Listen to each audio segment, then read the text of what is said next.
اس کی ماں کی دماغی حالت خراب ہونے کی وجہ سے وہ دروازے پر بیٹھ کے اس کے ابو کا انتظار کرتی تھی اور ان بچوں سے کہتی تھی کہ وہ تمہارے ابو آ گئے ہیں، ان کے لیے چائے بناؤ۔ اور اس کی امی کو جو ہے تو ابو کے آنے کی آہٹ بھی محسوس ہوتی تھی، ان کے پیروں کی آہٹ محسوس ہوتی تھی، اور وہ چلا کر کہتی تھی کہ وہ گھر آ گئے ہیں، مطلب تمہارے ابو آ چکے ہیں۔ تو بچے ان کو چلا کر کہتے تھے کہ ابو مر چکے ہیں، تو وہ ان سے ماں ان کی اپنے بچوں سے کہتی کہ ایسا نہیں کہتے، ایسی باتیں نہیں کرتے، لیکن اگر بچے واپس سے یہی بات کہتے تو وہ اتنا غصہ ہو جاتی اور اتنا ناراض ہو جاتی کہ انہیں مارنے دوڑتی تھی، اور وہ بچے جو تھے وہ ان کو اطمینان دلاتے تھے کہ وہ ان کو اتنا پریشان نہ ہو۔ حالانکہ چھوٹے چھوٹے بچے تھے، پھر بھی وہ اپنی ماں کو سمجھاتے تھے، ان کو پریشان ہونے سے روکتے تھے۔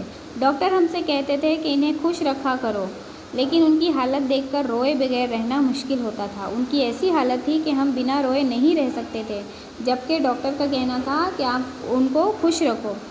یہ سب کئی مہینوں تک چلتا رہا۔ رفتہ رفتہ کسی طرح امی نے خود کو سنبھالا، شاید اسی احساس نے انہیں ٹھیک ہونے میں مدد دی کہ انہیں کچھ ہی تدبیر کرنی ہوگی کہ ہم سب زندہ رہ سکیں، ہے نا۔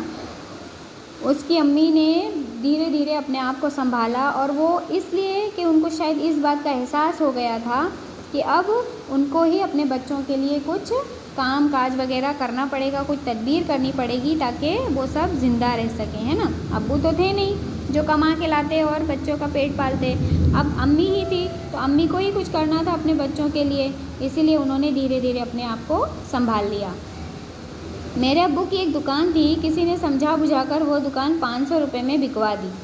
جب تک وہ پیسہ رہا ہمیں کھانے کو ملا۔ پھر میری امی کئی جگہوں پر گئی، ہر جان پہچان والے کے پاس ادھار مانگنے۔